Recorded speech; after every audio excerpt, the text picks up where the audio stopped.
खबरों को सुनने और देखने के लिए सब्सक्राइब करना बिल्कुल मत भूलिएगा। चैनल अच्छी लगी तो लाइक का बटन दबाना बिल्कुल मत भूलिएगा। कमेंट बॉक्स में टाइप भी कर सकते हैं और हाँ, शेयर करना भी बिल्कुल मत भूलिएगा।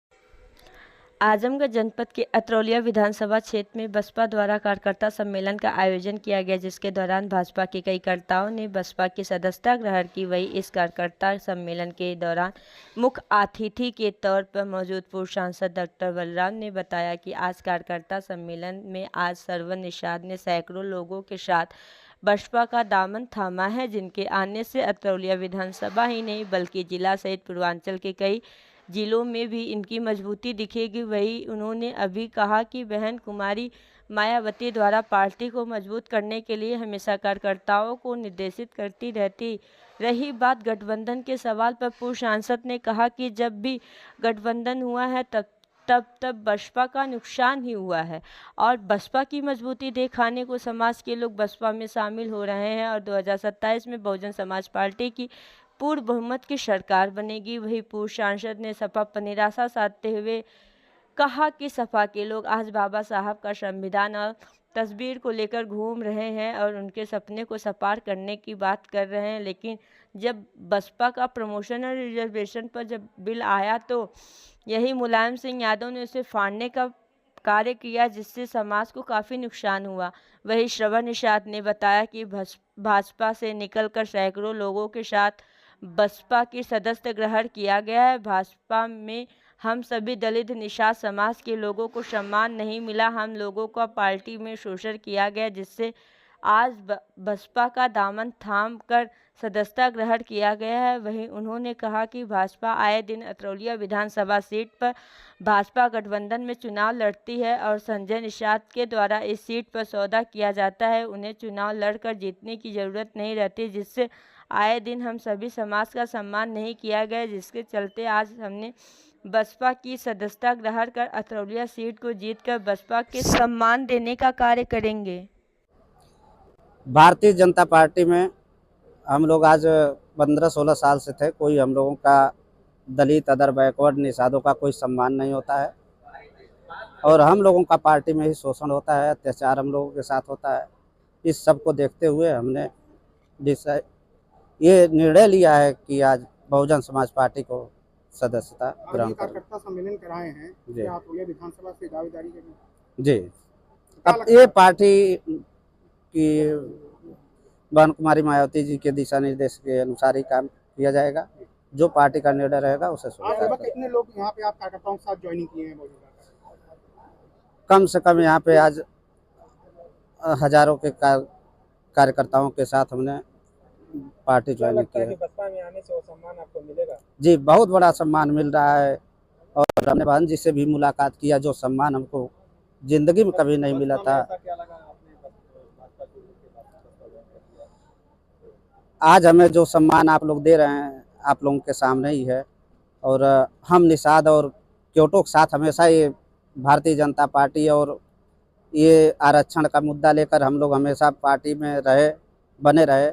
कभी हम लोगों को सम्मान नहीं मिला, इसलिए हम लोगों ने आज ये निर्णय लिया है कि हम बहुजन समाज पार्टी में ही अपना विधानसभा क्षेत्र की बात करें, यहाँ निषाद पार्टी अपनी दावेदारी करती है, आप भी एक निषाद है, कैसे वोट बैंक कैसे निकालेंगे और कैसे चुनाव लड़ेंगे, क्या रणनीति बनाएंगे?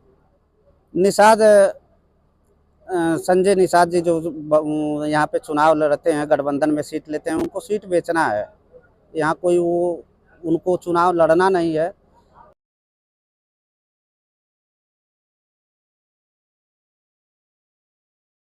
ये अतरौलिया का ये जो कार्यकर्ता सम्मेलन है, क्योंकि इसके पहले हम लोगों ने पूरे विधानसभा के हर सेक्टर में घूम करके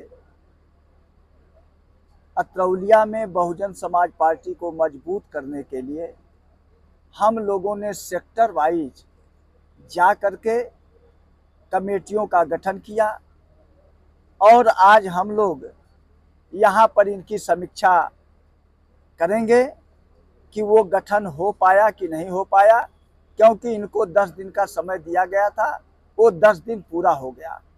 और इसी बीच में भाई समर कुमार निषाद जी ने हम लोगों से ये कहा कि अब हम भी बहुजन समाज पार्टी की सदस्यता ग्रहण करना चाहते हैं तो हमने कहा कि जब अतरौलिया में इस तरह का कार्यक्रम हो रहा है तो आप भी कुछ अपने साथियों को बुला लीजिए और यहाँ पर हम लोग आपको सदस्यता भी दिला देंगे और आपको पार्टी ज्वाइन भी करा देंगे। तो इसीलिए भी एक बड़ा कार्यक्रम इन्होंने भी अपनी ताकत लगा करके कुछ अपने साथियों को यहाँ इकट्ठा किया है। तो आज कितने लोगों ने सदस्यता ग्रहण की है बसपा की? आज इनके साथ करीब हम समझ रहे हैं कि सैकड़ों लोग जो है अपना वो किए हैं। कुछ लोग तो उधर अंदर कुछ तैयारी कर रहे हैं, उधर बैठे हुए हैं और सामने भी यहाँ बैठे हैं। सैकड़ों लोगों ने आज सदस्यता ग्रहण ये किया है। तो आगामी चुनाव जो है क्या मायावती और अखिलेश गठबंधन करेंगे इसमें? देखिए, ये तो हमारे नेता के ऊपर निर्भर करता है कि वो गठबंधन करेंगी कि नहीं करेंगी, इसके बारे में हम कुछ नहीं कर सकते।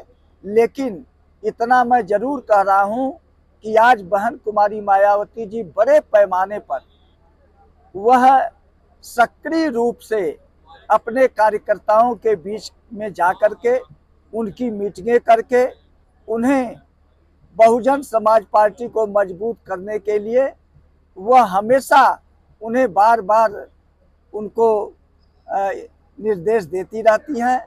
और जहां तक गठबंधन का सवाल है, आप जानते हैं कि जब जब बीमेल गठबंधन हुआ है तब तब हमारा नुकसान हुआ है।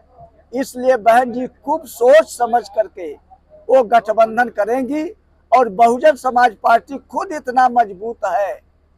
आज तमाम लोग हमारी मजबूती को देकर के, तमाम जो अति पिछड़े समाज के लोग थे जो भारतीय जनता पार्टी में चले गए थे, आज वो लोग बहुजन समाज पार्टी में आ रहे हैं। हमारे चौहान समाज के लोग आ रहे हैं, निषाद समाज के लोग आ रहे हैं, मौर्या समाज के लोग आ रहे हैं, हमारे पटेल समाज के लोग आ रहे हैं। बड़े पैमाने पर मुस्लिम समाज के लोग पार्टी ज्वाइन कर रहे हैं, हमारे ब्राह्मण समाज के लोग आ रहे हैं, क्षत्रिय समाज के लोग आ रहे हैं। तो तमाम ये लोग हमारे साथ आ रहे हैं। तो इससे हम निश्चित रूप से ये कहना चाहेंगे कि जिस तरह से 2007 में हमारी मजबूत भाईचारा कमेटी बनी थी, हर समाज के लोग बहुजन समाज पार्टी से जुड़ गए और बहुजन समाज पार्टी की अपने बलबूते पर पूर्ण बहुमत की सरकार बन गई। और हम दावे के साथ कहते हैं, जिस तरह से लोगों का आवागमन हो रहा है, जिस तरह से लोग पार्टी ज्वाइन कर रहे हैं, निश्चित रूप से 2027 में बहुजन समाज पार्टी की सरकार बनेगी और बहन कुमारी मायावती जी इस प्रदेश की 5वीं बार मुख्यमंत्री बनेगी। जब बीएसपी और सपा दोनों मजबूत जमीनी कार्यकर्ता हैं तो वो पिछले क्यों चुनाव क्यों हारे? क्या कारण रहा? देखिए, बहुजन समाज पार्टी और जो समाजवादी पार्टी की आप बात कर रहे हैं, समाजवादी पार्टी का जो पीडीए गठबंधन था वो कहते कुछ हैं, करते कुछ हैं।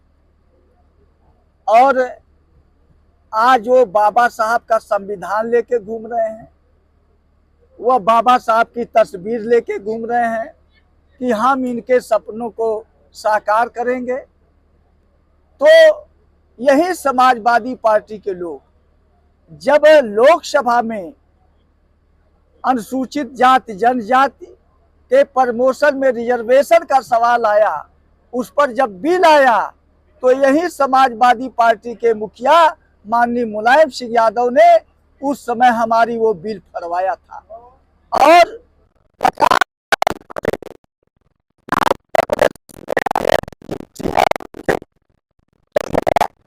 जो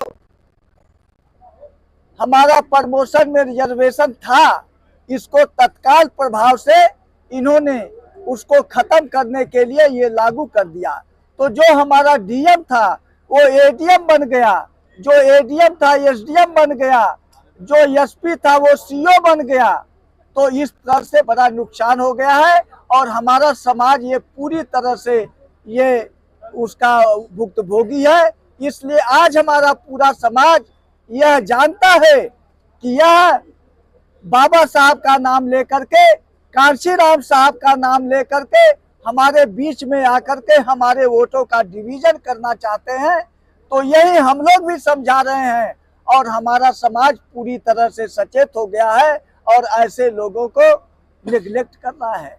आज अखिलेश जी की जब मैं बात करूं तो बहन जी ने उत्तर प्रदेश में, चाहे वो लखनऊ हो चाहे नोएडा हो, जब बाबा साहब डॉक्टर अंबेडकर का पार्क बनाया, महान पुरुषों का पार्क बनाया, तो यही अखिलेश यादव जी ने कहा कि यह तो अय्याशी का अड्डा है।